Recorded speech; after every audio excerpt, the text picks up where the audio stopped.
Hello my dear student, स्वागत है तुम्हारा अपने channel VS Chauhan learning up पे। तो आज की वीडियो में माय डियर स्टूडेंट्स हम समझेंगे संधि और संधि के प्रकार कितने होते हैं और परीक्षा में ना कैसे तरीके के प्रश्न पूछे जाते हैं। ठीक है बेटा। अब देखो, इसी वीडियो में हम संधि के साथ साथ संधि विच्छेद भी समझ लेंगे, क्योंकि संधि का जस्ट अगर तुम उल्टा कर देंगे तो वो क्या बन जाएगा, संधि विच्छेद बन जाएगा। ठीक है। और देखो बेटा, अगर मैं इस चैप्टर के इंपोर्टेंस की बात करूँ तो तुम्हारे बोर्ड की परीक्षाओं में तो ये चैप्टर आता ही आता है, चाहे तुम्हारा हाई स्कूल की बोर्ड की परीक्षा हो या 12th की हो। ठीक है, क्लास 9th हो या 11th हो। इसके साथ साथ जो कॉम्पिटिटिव एग्जाम्स होते हैं, अगर किसी भी कॉम्पिटिटिव एग्जाम्स में के सिलेबस में हिंदी है तो उसमें बेटा संधि तुम्हारा जरूर मिलता है सभी एग्जाम्स में। ठीक है, तो बहुत ही इंपॉर्टेंट टॉपिक होता है और बड़ा प्यारा सा टॉपिक होता है। अब देखो, इसे ना अगर तुम रटने की कोशिश करेंगे बेटा संधि को, तो मुझे नहीं लगता कि तुम इसको रट के परीक्षा में सही आंसर दे पाओगे। अगर तुमने इसका कंसेप्ट समझ लिया, फॉर्मूले सेट, थोड़ा सा दिमाग में इसकी रूपरेखा सेट कर ली, तो फिर ये टॉपिक जो होता है ना बेटा, बड़ा आसान टॉपिक होता है। ठीक है, तो आज की क्लास में चलो बेटा इसको हम समझने की कोशिश करते हैं। तो देखो बेटा, टॉपिक का नाम है तुम्हारे का संधि। अब मैं तुमसे कहूँ बेटा, बेसिकली संधि का मतलब क्या होता है, तो तुम कहेंगे सर संधि का मतलब होता है मिलन या मुलाकात। तुमने हिस्ट्री पढ़ी होगी, सोशल साइंस पढ़ी होगी, उसमें तुमने देखा होगा कि दो राजाओं के बीच में या दो महाराजाओं के बीच में या सम्राटों के बीच में क्या हो गई, संधि हो गई। संधि का मतलब क्या है, दोनों मिलके एक हो गए। क्लियर कहानी आता है बेटा। तो संधि का बेसिक मतलब क्या होता है बेटा, संधि का बेसिक मतलब होता है मेल या फिर मुलाकात या फिर मिलना। अब देखो, यहाँ पर जो संधि है बेटा, किस किस चीज की मुलाकात होती है, तो मैं यहाँ पे तुमसे बात करूं बेटा इसकी डेफिनेशन की, तो डेफिनेशन कहती है बेटा दो समीपवर्ती वर्णों के मेल से। यानी कि यहाँ पर मुलाकात तो हो रही है बेटा, लेकिन मुलाकात हो किसकी रही है, मुलाकात हो रही है बेटा वर्णों की।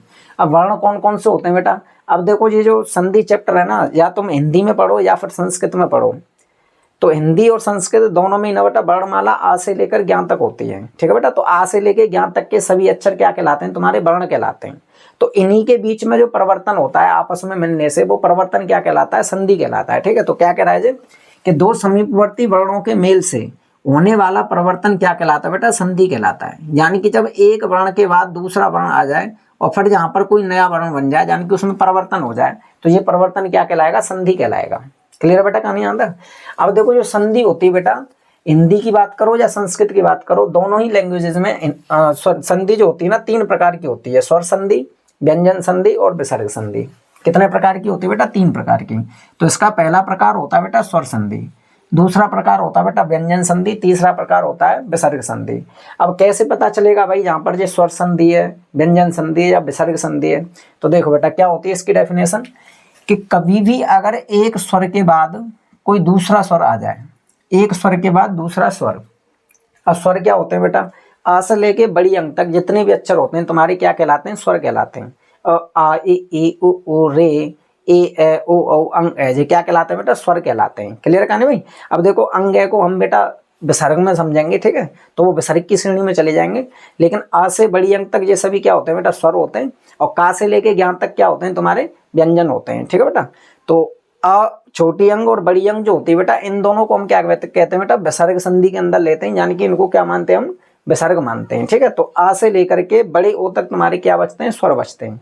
तो ये दोनों प्रकार के जो स्वर होते हैं बेटा, इनको हम अलग अलग कैटेगरीज में बांटेंगे जब हम स्वर संधि के प्रकार समझेंगे भी थोड़ी देर बाद ही। ठीक है, तो बेसिकली अगर मैं बात करूं बेटा, कि अगर एक स्वर के बाद कोई दूसरा स्वर आ जाए और फिर उन दोनों में क्या हो जाए बेटा, परिवर्तन हो जाए, तो वो परिवर्तन क्या कहलाएगा, स्वर संधि कहलाएगा। जैसे देखो, मैंने दो शब्द लिखे हैं यहाँ पर, महाधन ईश। कौन कौन से शब्द लिखे हैं बेटा, मैंने यहाँ पे दो शब्द लिखे हैं, महाधन ईश। अब देखो, इसके अंत में क्या आ रहा है, बड़ा आ रहा है, ये हा नहीं है। ठीक है बेटा, हा के बाद कौन सी मात्रा आ रही है, बड़े आ की मात्रा है, तो यहाँ पे आ रहा है बड़ा आ।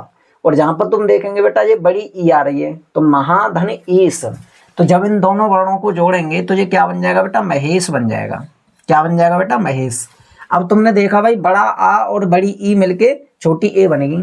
अब ये कैसे बनी, अब ये कौन सी संधि है, तो ये चीज तो पता है तुम्हें बेटा, ये स्वर संधि है, क्योंकि दोनों स्वरों के मेल से क्या बना है, एक नया स्वर बना है।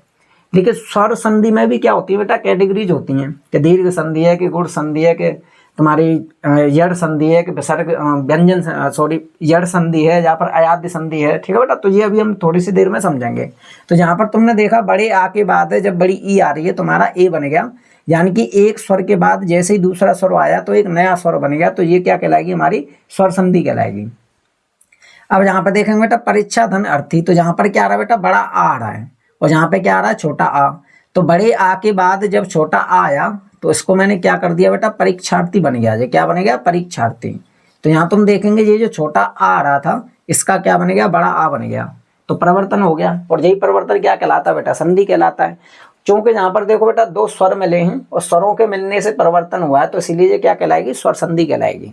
ठीक है बेटा। यहाँ तक अगर हम बात करें बेटा व्यंजन संधि की, तो देखो व्यंजन संधि क्या होती है बेटा, कि जब कभी भी व्यंजन के अंत, मतलब जब कभी भी किसी शब्द का अंतिम अक्षर हो कोई व्यंजन, तो व्यंजन के बाद अगर तुम्हें कहीं भी स्वर मिल जाए या फिर व्यंजन मिल जाए शुरुआत में, तो वहां पर जो परिवर्तन होगा वो परिवर्तन क्या कहलाएगा बेटा, व्यंजन संधि कहलाएगा। जैसे मैंने यहाँ पर एक शब्द लिखा वाक धन ईस। अब देखो यहाँ पे लास्ट में क्या मिलेगा, व्यंजन मिलेगा।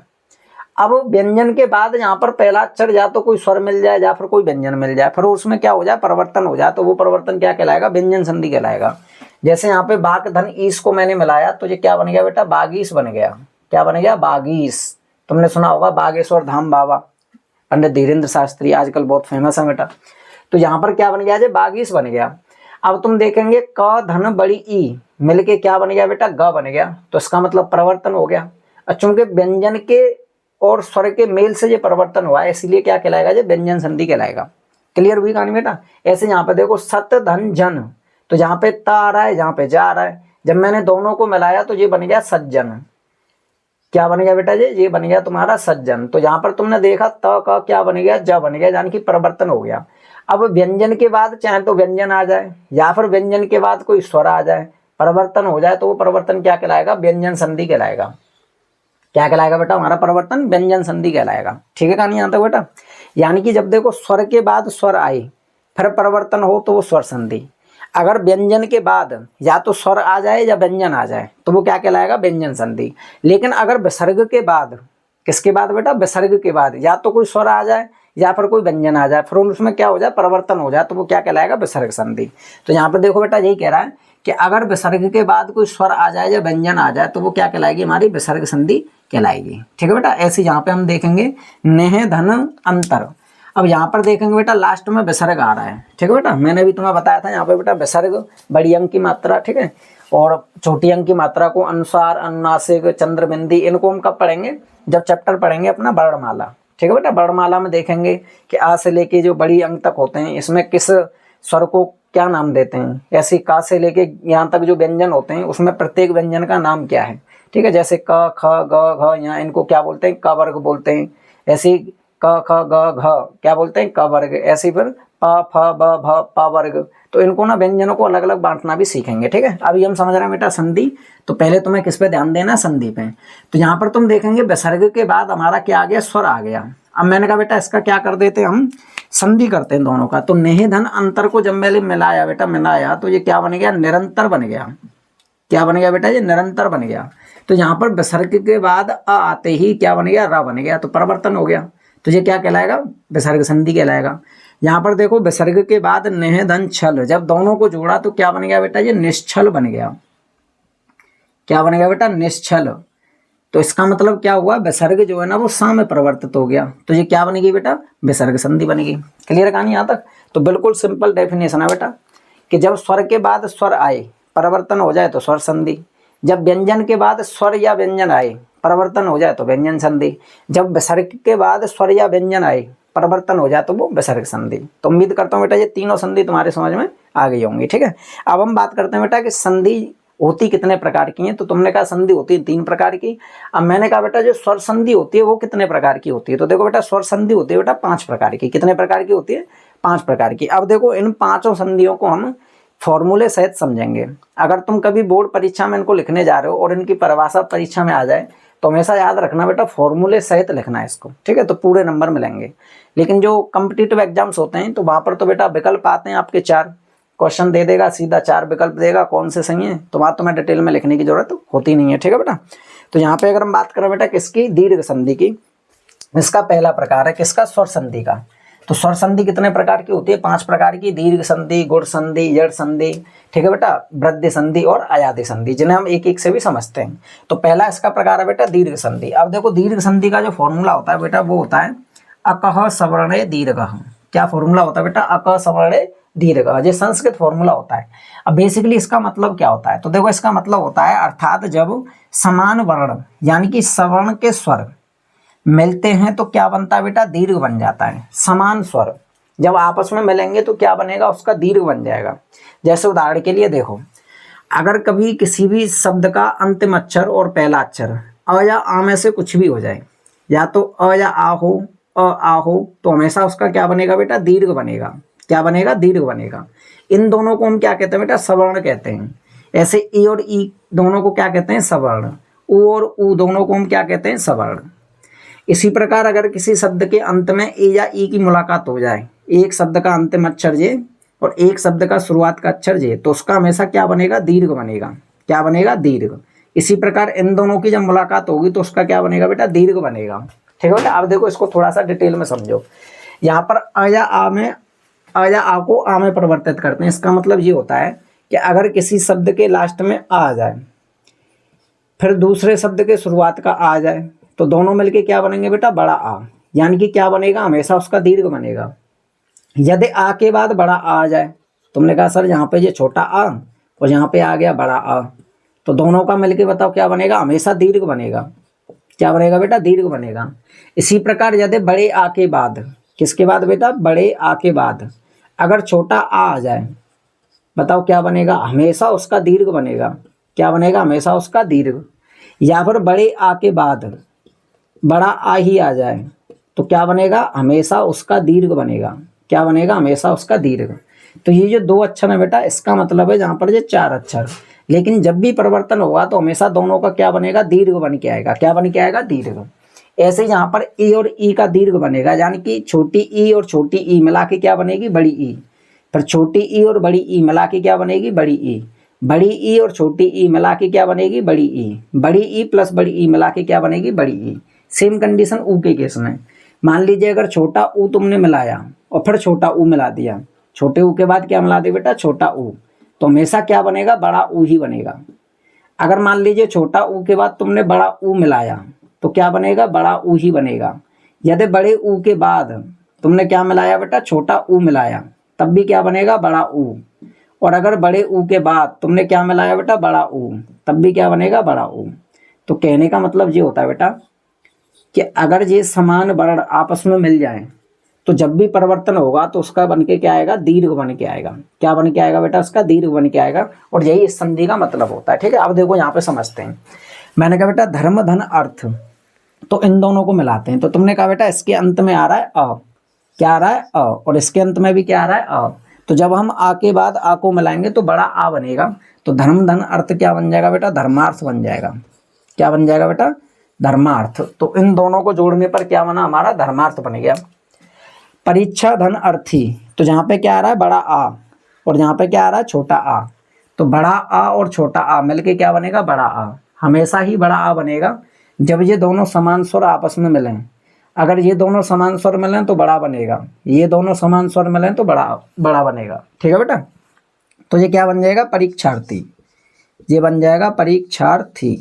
ऐसे यहाँ पे देखो बेटा, रवि धन इंद्र, तो रवि धन इंद्र, छोटी ई क्या बन जाएगी, बड़ी ई।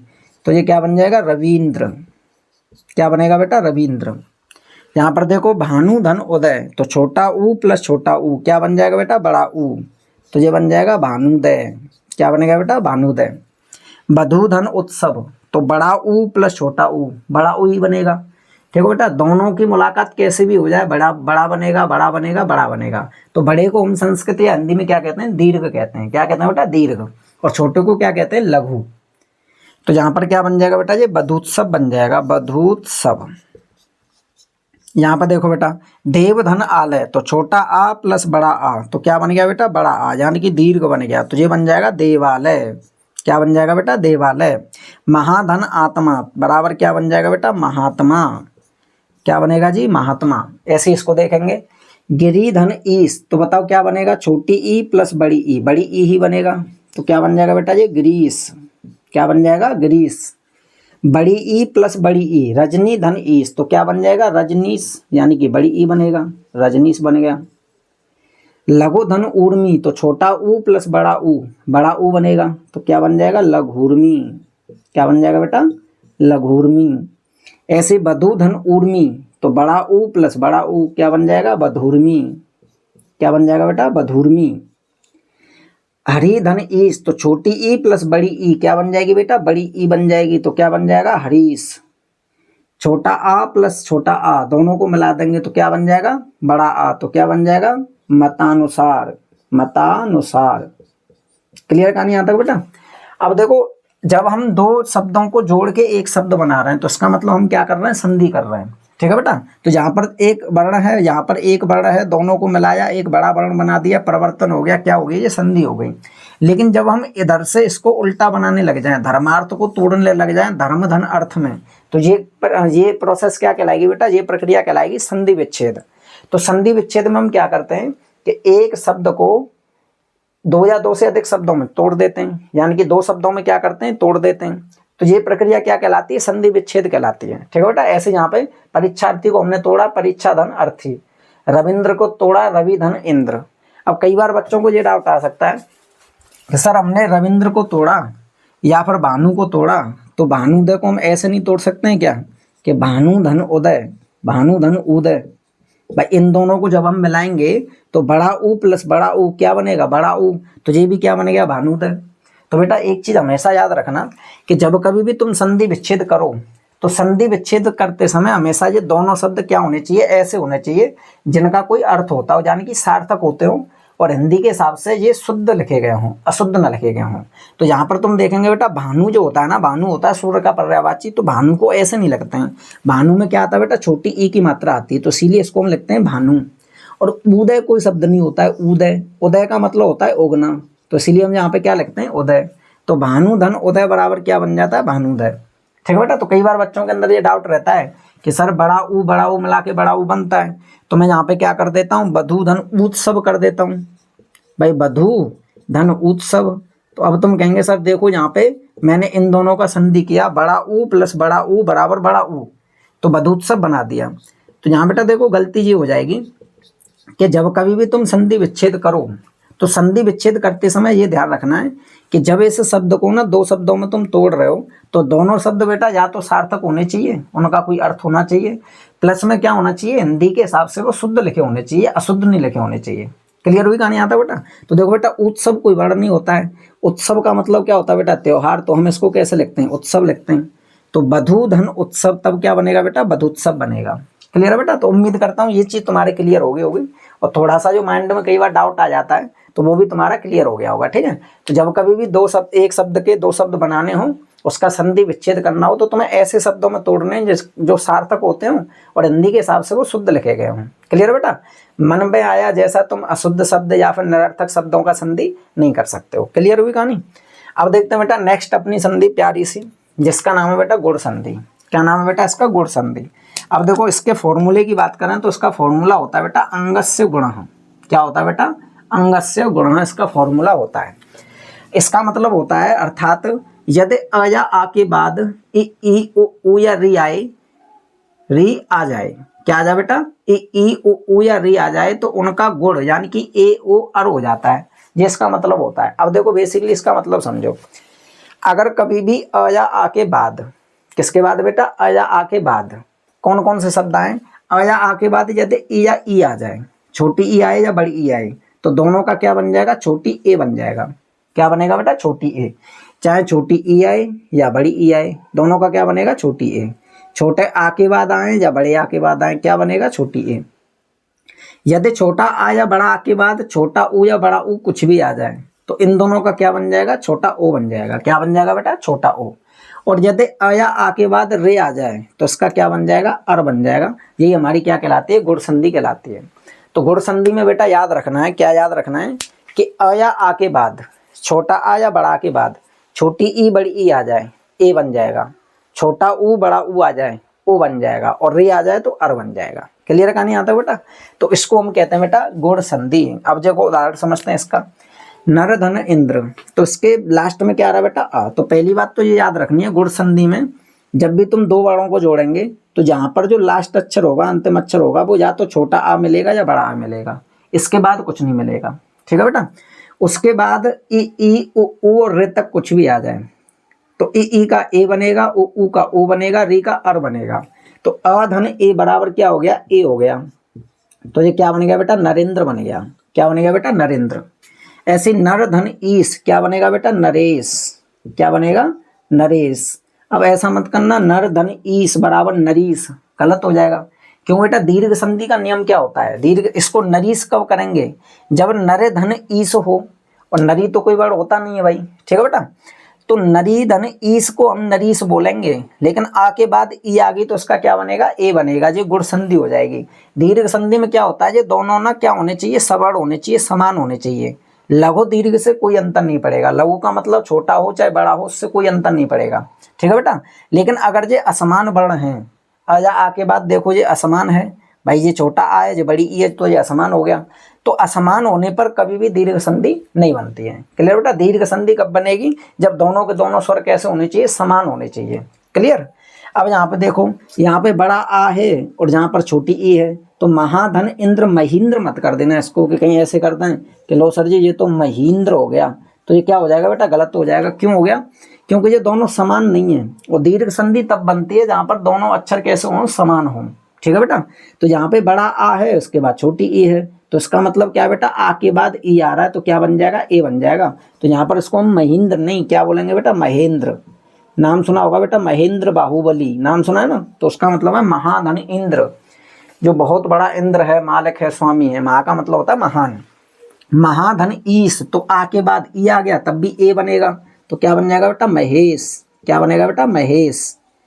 विश्वधन इंद्र, तो छोटे आ के बाद क्या आ रहा है, छोटी ई आ रही है, तो क्या बनेगा, ए बन जाएगा भाई। छोटे आ के बाद छोटी ई आ गई तो क्या बनेगा, ए, तो क्या बन जाएगा, विश्वेंद्र। क्या बनेगा बेटा, विश्वेंद्र। अब देखो यहाँ पे वीर धन उचित, अब देखो छोटे आ के बाद छोटा ऊ आ रहा है, छोटे आ के बाद छोटा ऊ, तो क्या बनेगा, ओ बनेगा, तो क्या बन जाएगा ये वीरोचित। क्या बनेगा बेटा, वीरोचित। वीर धन उचित, वीरोचित। महाधन उदय, तो बड़े आ के बाद छोटा ऊ आ गया, ओ बन जाएगा, तो क्या बन जाएगा बेटा, महोदय। क्या बन जाएगा, महोदय। सूर्य धन उदय, तो छोटे आ के बाद छोटा ऊ आ गया, छोटे आ के बाद छोटा ऊ, तो क्या बन जाएगा, ओ बन जाएगा, तो क्या बनेगा बेटा जी, सूर्योदय। क्या बनेगा, सूर्योदय। देवधन ऋषि, छोटे आ के बाद री आ गई तो क्या बनेगा, अर बनेगा, तो देवर। क्या बन जाएगा बेटा, देवर्षि। अर को ऊपर उड़ा देते हैं राको, तो क्या बन गया, देवर्षि। महाधन ऋषि, तो बड़े आ के बाद री मिल गया तो क्या बन जाएगा बेटा, महर्षि। ये क्या बन गया बेटा, महर्षि। क्लियर है कहानी यहाँ तक बेटा। तो उम्मीद करता हूँ बेटा यहाँ तक तुम्हारी संधि समझ में आई होगी, ठीक है बेटा। अब देखो यहाँ पे कोई वर्ड ऐसा हो सकता है जिसका अर्थ तुम्हें पता ना हो, तो थोड़ा थोड़ा देख लेना, या मुझे कमेंट बॉक्स में पूछ लेना, ठीक है। यहाँ पर सारे वर्ड ऐसे हैं जिनका अर्थ तुम्हें लगभग पता होगा, ठीक है। जैसे उदाहरण के लिए धर्म धन अर्थ है तो धर्मार्थ, परीक्षा धन अर्थी, परीक्षार्थी। देखो परीक्षा आप सभी जानते हो, अर्थी का मतलब होता है चाहने वाला, परीक्षा को चाहने वाला, परीक्षार्थी। रवि धन इंद्र, रवि का मतलब होता है सूर्य, इंद्र का मतलब होता है मालिक या स्वामी, सूर्य का मालिक रविंद्र। भानु धन उदय, भानु का मतलब होता है सूर्य, उदय का मतलब क्या होता है, उदय होना, उगना, तो सूर्य का उदय क्या कहलाता है, भानुदय कहलाता है। वधु मतलब होता है बहू, उत्सव का मतलब होता है त्योहार, वधु का त्योहार क्या कहलाता है, वधुत्सव। तो इस तरह से तुम्हें क्या करना बेटा, शब्दों को ना ऐसे शब्दों में तोड़ना है, एक शब्द को एक से अधिक शब्दों में ऐसे तोड़ना है जिनका कोई आपस में अर्थ होता हो, ये चीज विशेषकर ध्यान रखनी है, ठीक है बेटा। तो अब दो संधि तुम्हारे क्लियर हुई होंगी, एक दीर्घ संधि और एक गुण संधि। तो दीर्घ संधि में ये याद रखना बेटा, अक्षर कैसे होने चाहिए, समान होने चाहिए, सबड़ होने चाहिए। आ या आ जाए, छोटा आ बड़ा तो बड़ा कर दो, ई का बड़ी ई कर दो, ऊ का बड़ा ऊ कर दो, ऊ का बड़ा ऊ कर दो। अब यहाँ पे क्या याद रखना बेटा, गुण संधि में आ या आ के बाद ई आए तो ए कर दो, ऊ आए तो ओ कर दो, और रे आए तो अर कर दो। क्लियर है कहानी यहाँ तक। तो दोनों संधि तुम्हारी क्लियर हुई होंगी। बाकी हम अभी स्वर संधि के 3 प्रकार और समझते हैं, तब तक आप क्या करो बेटा, इसको नोट डाउन कर लो या एक स्क्रीनशॉट ले लो।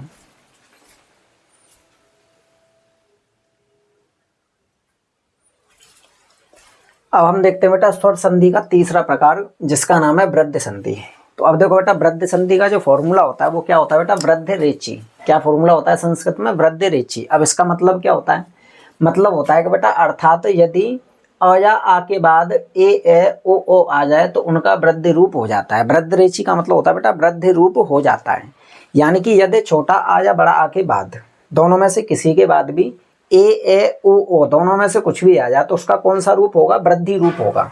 यानी कि अ या आ के बाद इन दोनों में से कुछ भी आ जाए तो क्या होगा, उसका हमेशा वृद्धि रूप बन जाएगा। यदि अ या आ के बाद इन दोनों में से कुछ भी मिल जाए तो हमेशा उसका क्या होगा, वृद्धि रूप, यानी कि बड़ा रूप हमेशा उसका लिखा जाएगा। जी इसका बेसिक मतलब होता है। ठीक है बेटा, अब देखो आसानी से तुम्हारे समझ आएगा। मैंने कहा बेटा 1 + 1 दोनों को हमें क्या करना, जोड़ना है, संधि करनी है। तो यहाँ पर देखेंगे अ आ रहा है और जहाँ पे छोटी ए आ रही है, तो अ के बाद ए आएगी तो क्या बनेगा, बड़ी ए बनेगा। तो 1 धन 1 तो क्या बन जाएगा, 1। अब ये जो क है ना, इस पे बड़ी ए की मात्रा लगाएंगे, तो बड़ी ए की मात्रा पर क्या लगते हैं बेटा, 2 डंडे लगते हैं, तो ये बन जाएगा 1 एक। तो 1 धन 1 बराबर क्या होता है, 1 एक। इसी प्रकार सदा धन एव, तो बड़े आ के बाद, यानी कि बड़े आ के बाद छोटी ए आ रही है तो क्या बनेगी, बड़ी ए बनेगी। तो सदा धन एव बराबर क्या बन जाएगा, सदैव। क्या बन जाएगा बेटा, सदैव।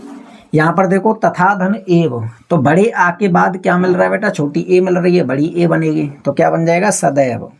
तथा धन एव तथैव। ठीक है बेटा, सदैव ऊपर हो गया तो ये क्या बन जाएगा बेटा, तथैव। अब यहाँ पे देखो मत धन ऐक्यम, तो छोटे आ के बाद बड़ी ए आ रही है, तब भी क्या बनेगा, बड़ी ए बनेगी, यानी कि उसका वृद्धि रूप बनता है हमेशा। तो क्या बन जाएगा, मतैक्यम। मत धन ऐक्यम तो क्या बन जाएगा बेटा, मतैक्यम। अब देखो बेटा नीचे वसुधा धन एव, तो बड़े आ के बाद छोटी ए, बड़ी ए बन जाएगी, तो क्या बन जाएगा बेटा, वसुधैव। नाम सुनाना बेटा, वसुधैव कुटुंबकम। पृथ्वी ही क्या है बेटा, परिवार है। महाधन औषधम, तो बड़े आ के बाद औषधम, बड़ा ओ आ रहा है तो क्या बनेगा, बड़ा ओ ही बनेगा, हमेशा उसका वृद्धि रूप बनना है। आ या आ के बाद इन दोनों में से कुछ भी आ जाए, क्या बनेगा, उसका वृद्धि रूप बनेगा। तो क्या बनेगा बेटा, महोषधम। क्या बन जाएगा, महोषधम। अब नीचे देखेंगे बेटा परम धन औदार्यम, तो परम में क्या आ रहा है बेटा, छोटा आ, तो छोटा आ के बाद औदार्यम, बड़ा ओ आ रहा है तो बड़ा ओ ही बनेगा, तो क्या बन जाएगा, परमोदार्यम। माँ के बाद बड़े ओ की मात्रा लगा देंगे तो क्या बन जाएगा, परमो, उसके बाद दार्यम सेम लिख देंगे, दार्यम, तो परमोदार्यम। परम धन औदार्यम, परमोदार्यम। यहाँ पर देखेंगे नेक्स्ट महाधन ओघ, तो बड़े आ के बाद छोटा ओ आ गया तो बनेगा क्या, बड़ा ओ बनेगा, हमेशा उसका वृद्धि रूप बनेगा। तो महोघ, तो महोघ क्या बन जाएगा बेटा, महोघ। ओजह, महाधन ओजह तो बड़ा ओ बन जाएगा तो क्या बन जाएगा, महोजह। क्या बन जाएगा बेटा, महोजह। क्लियर हुई कहानी, आता बेटा।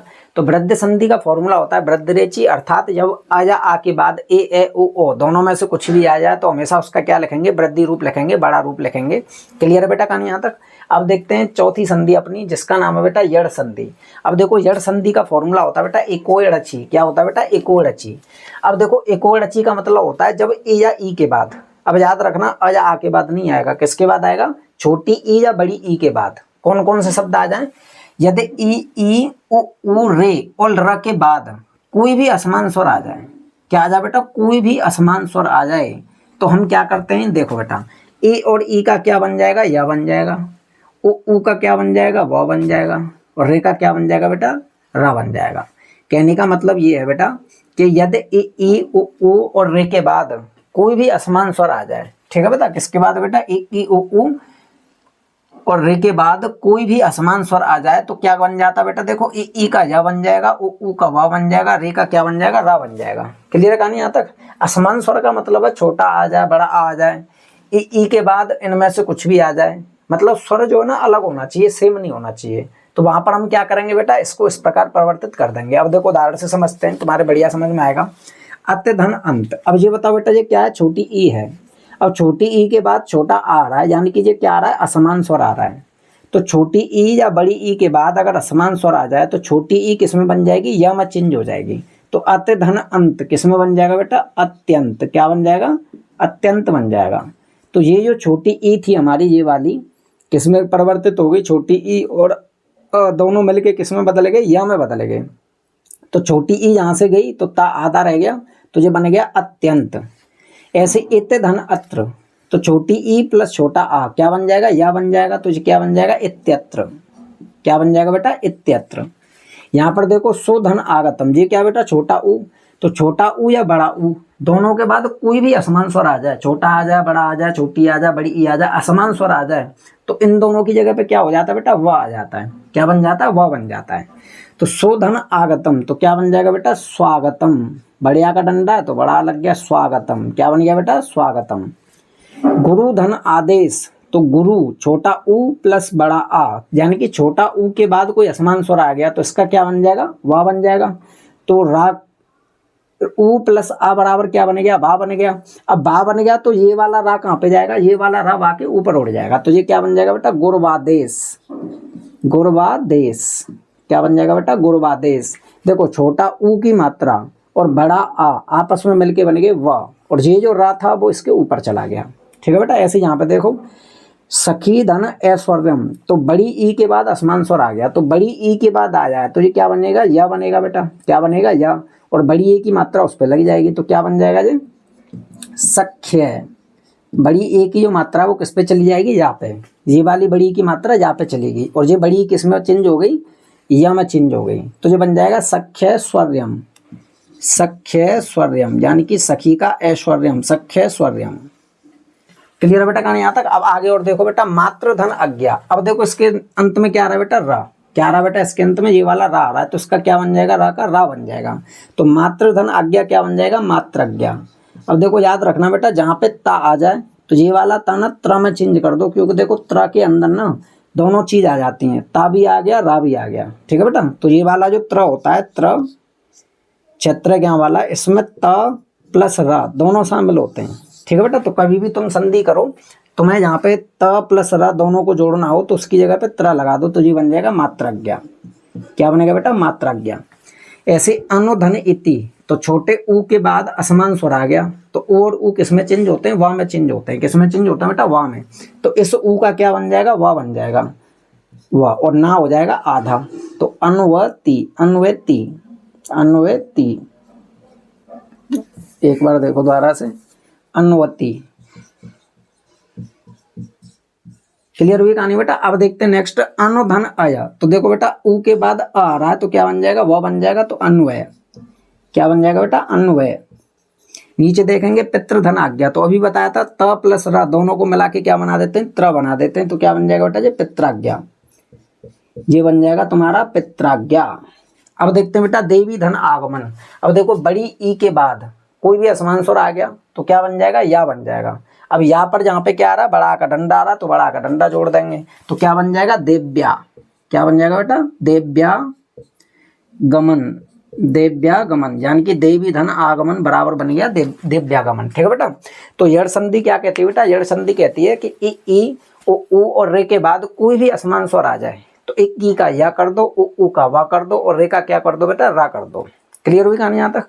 अब देखते हैं बेटा अपनी अंतिम संधि, स्वर संधि का लास्ट प्रकार है जिसे हम कहते हैं अयादि संधि। अयादि संधि का बेटा फॉर्मूला होता है एचो अय वायावह, अय वायावह। ठीक है बेटा, यानी कि यदि ए ओ के बाद कोई भी असमान स्वर आ जाए, ए आई ओ के बाद, देखो ई ऊ और रे के बाद असमान स्वर आएगा तो वो क्या बनेगी, तुम्हारी जड़ संधि बनेगी। ई ऊ और रा के बाद अगर क्या आएगा, असमान स्वर आएगा। ठीक है बेटा, इसके बाद री के बाद तो क्या बनेगी, वो जड़ संधि। फिर इसके बाद नंबर आता है ए आई ओ औ, इसके बाद कोई भी असमान स्वर आएगा तो वो क्या बन जाएगी बेटा, अयादि संधि बनेगी, कोई भी असमान स्वर। तो इसमें हम क्या करेंगे, ए का अय कर देंगे, ए का आय, ओ का अव, ओ का आव कर देंगे। ठीक, जैसे देखो नेधन अन, तो छोटी ए है, छोटी ए है, छोटी ए है, तो ये जो ए है ये किस में चेंज होगी, अय में चेंज होगी, तो छोटी ए अय में जुड़ेगी, तो ने धन अय बराबर क्या बन जाएगा, नय, नय, और ये वाला क्या हो जाएगा, सेम रहेगा, तो ये बन जाएगा नयन। क्या बन जाएगा बेटा, नयन। यहाँ पर देखो पो धन अन, तो छोटा ओ में जब अ मिलाएंगे तो क्या बनेगा, अब, तो पो धन अ बराबर क्या बन जाएगा, पवन, पवन। अब यहाँ पे बड़ा ओ आ गया, तो जब बड़ा ओ के बाद छोटा ओ जोड़ेंगे तो बड़ा ओ किस में चेंज होगा, आव, किस में चेंज होगा, आम में, तो पाव, पो धन अ क्या बन जाएगा, पाव, और ना इसके पीछे है तो क्या बन जाएगा बेटा, पावन। ये क्या बन जाएगा, पावन। से धन अन, तो छोटी ए किस में चेंज होगी, अया में चेंज होगी, किस में चेंज होगी, अया में, तो से धन अन, यानी कि इसको और छोटी ए को जोड़ेंगे तो ये बन जाएगा सय। क्या बन जाएगा बेटा, सय, तो ये बन जाएगा स य न। ठीक है बेटा, उदाहरण के लिए क्या मैंने यहाँ पे जोड़ा है, छोटी ए में क्या जोड़ा बेटा, अ जोड़ा, तो क्या बन गया बेटा, अय बन गया। क्या बन गया, अय। ऐसे यहाँ पे नय धन अक, अब ये बड़ी ए है, बड़ी ए में जब अक जोड़ेंगे तो ये बनेगा नाय। यानी कि नाय, ये दोनों किसमें चेंज हो जाएंगे, नाय में, ओका इसके पीछे है तो ये बन जाएगा नायक। क्या बन जाएगा बेटा, नायक। भौ धन अन, तो बड़ा ऊ आ गया, तो बड़ा ऊ को आम में बदल देंगे तो भाव, क्या बन जाएगा, भाव, और ना इसके पीछे है भावन। भौ धन इनी, तो भाविनी, भाविनी, ठीक है बेटा, भावनी, भावनी बन गया बेटा, ये क्या बन गया, भावनी, ये बन गया बेटा भावनी। अब देखेंगे बेटा यहाँ पे भौ धन उक, तो क्या बन गया बेटा, ये भावुक, क्या बन गया, भावुक। नय धन इका, तो ये बन गया बेटा नायिका, क्या बन जाएगा, नायिका। गे धन इका, तो ये क्या बन जाएगा बेटा, गायिका, क्या बन जाएगा, गायिका। तो कहने का मतलब ये बेटा कि कभी भी ए ओ के बाद असमान स्वर आए तो ए का अय, बड़ी ए का आय, छोटे ओ का अब और बड़े ओ का आव कर देते हैं। क्लियर कहानी आता है बेटा। अब देखो बेटा, ये तुम्हारी 5 संधि थी, तो पांचों संधियों को तुम्हें क्या करना है, क्रम से लिख के इनके फॉर्मूलों को थोड़ा सा डिफरेंस समझना है, इनके अंदर क्या क्या अंतर है, ठीक है। और फिर साथ ही साथ क्या करना है, इनकी प्रैक्टिस दोनों तरफ से करनी है। पहले तुम्हें इस तरह से प्रैक्टिस करनी है, फिर इस वाले को इसमें तोड़ के प्रैक्टिस करनी है, यानी कि इसका क्या करना है, संधि विच्छेद करना है। तो संधि तुम्हारे अच्छे से क्या हो जाएगी, क्लियर हो जाएगी, ठीक है बेटा। तो उम्मीद करता हूँ आज की क्लास तुम्हारी समझ में आई होगी। नेक्स्ट क्लास में हम समझेंगे व्यंजन संधि, और फिर उसके बाद पार्ट 3 यानी कि उससे अगली क्लास में हम समझेंगे विसर्ग संधि। तो आज की क्लास में इतना ही, चलते हैं, तब तक के लिए बाय।